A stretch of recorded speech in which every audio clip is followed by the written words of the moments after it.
So hello everyone. आज हम लोग लिखने वाले हैं that is electrophilic aromatic substitution. ठीक है। सो आज का टॉपिक है, इसके पहले वाले लेक्चर ने हम लोग ने एरोमेटिसिटी कंप्लीट कर लिया। आज हम लोग देखेंगे इलेक्ट्रोफिलिक एरोमेटिक सब्स्टिट्यूशन। ठीक है। सो इलेक्ट्रोफिलिक एरोमेटिक सब्स्टिट्यूशन का जो मोस्ट कॉमन एग्जांपल है उसको हम लोग लेकर के बाकी सबको एक्सप्लेन करने की कोशिश करेंगे, वो है हैलोजिनेशन रिएक्शन। ठीक है। हम सभी को पता है जब बेंजीन का रिएक्शन कोई भी हैलोजन यहाँ पर Cl2 Br2 ये सभी हो सकते हैं। ठीक है। हैलोजन X2 ऐसे हम लोग रिप्रेजेंट कर रहे हैं हैलोजन को in the presence of Lewis acid like the AlCl3 BF3। ये इनको हम लोग क्या करते हैं, यूज करते हैं। हम लोग बेसिकली AlCl3 ही यूज करते हैं। ठीक है। BF3 यहाँ पर यूज नहीं करते हैं। ठीक है। सो यहाँ पर बनता क्या चीज़, haloarenes, that is benzene ring के ऊपर क्या होता है, हेलोजन अटैच हो जाता है, जैसे क्लोरोबेंजीन, ब्रोमोबेंजीन, ऐसा। ठीक है। सो ब्रोमिनेशन के लिए हम लोग यूज करते हैं Br2 प्लस FeBr3, Cl2 की यूज करते हैं Cl2 प्लस FeCl3, F2 के लिए करते हैं F2 प्लस FeF3। ठीक है, ऐसा। ठीक है, क्योंकि Fe ये सभी क्या है, लेविस एसिड है। ठीक है।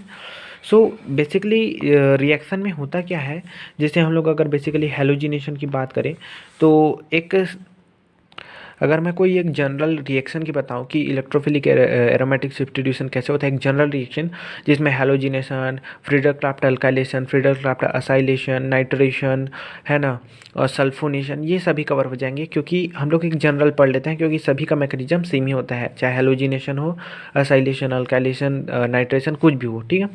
सो बेसिकली होता क्या है, जब बेंजीन का रिएक्शन कोई भी हम इलेक्ट्रोफाइल यहाँ पर हो सकता है NO2 प्लस, है ना, halogen plus like the Cl plus, है ना, या फिर कुछ भी हो सकता है, जैसे SO3 हो सकता है, या फिर CH3 प्लस हो सकता है ना। तो ये सभी क्या है, इलेक्ट्रोफाइल है, ये बेंजीन के साथ रिएक्ट करते हैं तो ये बनता है। सो बेसिकली मैकेनिज्म होता क्या है, जब बेंजीन के जब रिएक्शन इलेक्ट्रोफाइल के साथ कराते हैं तो बेंजीन रिंग का क्या होता है, पाई बॉन्ड इस इलेक्ट्रोफाइल के ऊपर अटैक करता है, और जैसे ही ये पाई बॉन्ड क्या होता है, इलेक्ट्रोफाइल को अपना इलेक्ट्रॉन डोनेट करता है, इलेक्ट्रोफाइल का पॉजिटिव चार्ज गायब हो जाता है और रिंग के ऊपर क्या आ जाता है, पॉजिटिव चार्ज। फिर हम सभी को पता है कि बेंजीन में क्या होता है, रेजोनेंस, ये वाला जो पाई बॉन्ड है वो यहाँ शिफ्ट होगा, फिर यहाँ पर पॉजिटिव चार्ज, फिर ऐसे करके ये 3 रेजोनेटिंग स्ट्रक्चर बनते हैं। तो इन तीनों रेजोनेटिंग स्ट्रक्चर का जो हाइब्रिड स्ट्रक्चर होता है वो ये बनता है कि बेंजीन रिंग के ऊपर पॉजिटिव चार्ज क्या होता है, डीलोकलाइज होता है, और इस इलेक्ट्रोफाइल जहाँ अटैच होता है उसके ऑर्थो और पैरा पोजीशन में पार्शियल पॉजिटिव चार्ज ज़्यादा डेवलप होता है। तो ये जो बनता है इसको हम लोग वीलैंड इंटरमीडिएट या फिर इसको सिग्मा कॉम्प्लेक्स या फिर सिग्मा इंटरमीडिएट भी बोलते हैं, और यही होता है इंटरमीडिएट हम लोग के इलेक्ट्रोफिलिक एरोमेटिक सब्स्टिट्यूशन रिएक्शन में। यही जो सिग्मा कॉम्प्लेक्स है आगे फर्दर रेजोनेट करके अपना क्या करता है, एक H+ यहाँ से रिलीज कर देता है, और ये H+ निकलने के बाद ये एरोमेटाइजेशन वापस से एरोमेटिक सिटी अगेन से गेन हो जाती है बेंजीन रिंग के ऊपर। ठीक है। इसके जैसे एग्जांपल हम लोग देख सकते हैं हैलोजिनेशन, जिसमें बेंजीन रिंग का रिएक्शन जब क्लोरीन से होता है in the presence of AlCl3 तो ये बनता है क्लोरोबेंजीन। ठीक है। इसको और अच्छे से मैं एक्सप्लेन करता हूँ बाय यूजिंग एग्जाम्पल। हाँ, तो हम लोग एग्जांपल देख रहे थे किसका, हैलोजिनेशन का।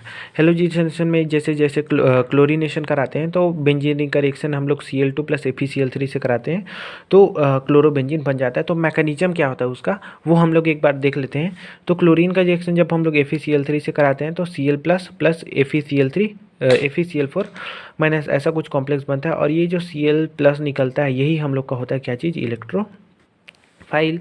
फिर अगले स्टेप में बेंजीन रिंग का पाई बॉन्ड इस क्लोरीन के ऊपर अटैक करता है, फिर ये रिंग में पॉजिटिव चार्ज आता है, फिर यहाँ रेजोनेट करता है, ये पाई बॉन्ड यहाँ जाता है, यहाँ पर पॉजिटिव चार्ज, फिर अगले स्टेप में ये यहाँ ये ऐसा, और फिर फाइनल स्टेप में H+ निकल जाता है। ये बेसिकली एक रेजोनेटिंग स्ट्रक्चर बनता है, 3 रेजोनेटिंग स्ट्रक्चर। फिर यहाँ पर सिग्मा कॉम्प्लेक्स बनता है जहाँ पर पार्शियल पॉजिटिव चार्ज डेवलप होता है ऑर्थो और पैरा पोजिशन पे, और पॉजिटिव चार्ज पूरे रिंग में डिस्ट्रीब्यूट होता है। फोर्थ वाले स्टेप में होता क्या है कि ये जो सिग्मा कॉम्प्लेक्स है ये ब्रेक करता है, H+ रिलीज होता है, और ये H+ जाके FeCl4 माइनस से मिल करके HCl और FeCl3 अगेन से बनाता है, और ये FeCl3 अगेन से रिएक्शन में एज अ कैटलिस्ट की तरह काम करता है, और क्लोरोबेंजीन हम लोग को मिल जाता है। ठीक है। तो ये था हम लोग का रिएक्शन फॉर द क्या सब बोल सकते हैं हैलोजिनेशन। फ्रीडल क्राफ्ट अल्काइलेशन की बात करें तो उसमें हम लोग RX that is alkyl halide लेते हैं। अल्काइल हैलाइड में जैसे CH3Cl C2H5Cl है ना, इथाइल क्लोराइड, प्रोपाइल क्लोराइड, ये सभी लेते हैं। लेविस एसिड में हम लोग एल्युमिनियम ट्राइक्लोराइड है ना, BF3 AlBr3 ये सभी चीज़ लेते हैं। ठीक, तो ये सभी चीज़ें थी हम लोग का रिएक्शन की। सो अलग अलग रिएक्शन हम लोग देखे हैं। और अगर कहीं बेंजीन रिंग आगे से अगर कहीं सब्सटीट्यूटेड होता है, मतलब कि बेंजीन रिंग में ऑलरेडी अगर कहीं कोई पोजीशन ऑक्यूपाई है, जैसे कोई अल्काइल चेन अगर बेंजीन रिंग के ऊपर अटैच्ड है, तो जो इलेक्ट्रोफाइल है वो इस ग्रुप के ऑर्थो या फिर पैरा पोजीशन पे अटैक होता है। मतलब कि इस इलेक्ट्रोफाइल का अटैक ऑर्थो या फिर पैरा पोजीशन पे होता है। और कौन सा वाला मेजर होगा कौन सा वाला माइनर होगा ये डिपेंड करता है इलेक्ट्रोफाइल के नेचर के ऊपर। मोस्ट ऑफ द केस में पैरा वाला प्रोडक्ट मेजर होता है ऑर्थो वाले से, क्योंकि पैरा वाले प्रोडक्ट जो बनता है उसमें स्टीरिक रिपल्सन कम होता है, जबकि ऑर्थो वाले में स्टीरिक रिपल्सन ज़्यादा होता है, इसीलिए पैरा वाला एज अ मेजर प्रोडक्ट बनता है। जैसे अगर कहीं बात करें इस एग्जांपल का, इसको बोलते हैं एनीसॉल। इसको क्या बोलते हैं? एनीसॉल। बेंजीन रिंग के ऊपर OMe ग्रुप जुड़ा है, और इसका जब हम लोग फ्रीडल क्राफ्ट अल्काइलेशन कराते हैं मिथाइल क्लोराइड का रिएक्शन AlBl3 के प्रेजेंस में, AlBr3 के प्रेजेंस में, तो ये जो CH3 ऑर्थो पोजीशन पे जुड़ता है ये वाला मेजर हो जाता है, और ये वाला पैरा वाला माइनर हो जाता है। तो ये डिपेंड करता है अलग अलग क्या बोल सकते हैं इलेक्ट्रोफाइल के ऊपर कि कौन सा वाला मेजर होगा कौन सा वाला माइनर होगा। कई सारे केसेस में जो पैरा वाला होता है एक्चुअली वही मेजर ही होता है, क्योंकि वहाँ पर स्टीरिक रिपल्सन क्या होता है? कम होता है। ठीक है। जैसे वहाँ यहाँ वाले केस में क्या हुआ है, यहाँ वाले केस में ऑर्थो वाला मेजर है और पैरा वाला माइनर है। लेकिन अगर कहीं मान लिया जाए कि जो हम लोग का जो सब्सटीट्यूटेड बेंजीन रिंग है उसमें अगर कहीं बल्कि ग्रुप जुड़ा है, जैसे यहाँ पर है अपना टर्सरी ब्यूटाइल ग्रुप, तो इसके ये जब अटैच है अगर कहीं कोई पोजीशन पे, और इसका जब हम लोग क्या करते हैं अल्काइलेशन कराते हैं, तो जो ऑर्थो वाला प्रोडक्ट है वो होता है माइनर, क्योंकि ऑर्थो वाले प्रोडक्ट में रिपल्सन ज़्यादा होता है बल्कि ग्रुप के बीच में, इसीलिए ये माइनर हो जाता है, और पैरा वाला प्रोडक्ट क्या हो जाता है? मेजर हो जाता है। ठीक है, पैरा वाला ग्रुप क्या होता है? क्या हो जाता है? मेजर हो जाता है। तो ये देखना पड़ता है हम लोग को नेचर ऑफ इलेक्ट्रोफाइल, और स्टीरिक रिपल्सन हो रहा है कि नहीं हो रहा है। अगर स्टीरिक रिपल्सन होता है तो पैरा वाला मेजर होता है और ऑर्थो वाला माइनर हो जाता है, और अगर स्टीरिक रिपल्सन ज़्यादा नहीं हो रहा है तो ऑर्थो वाला ही मेजर रहता है।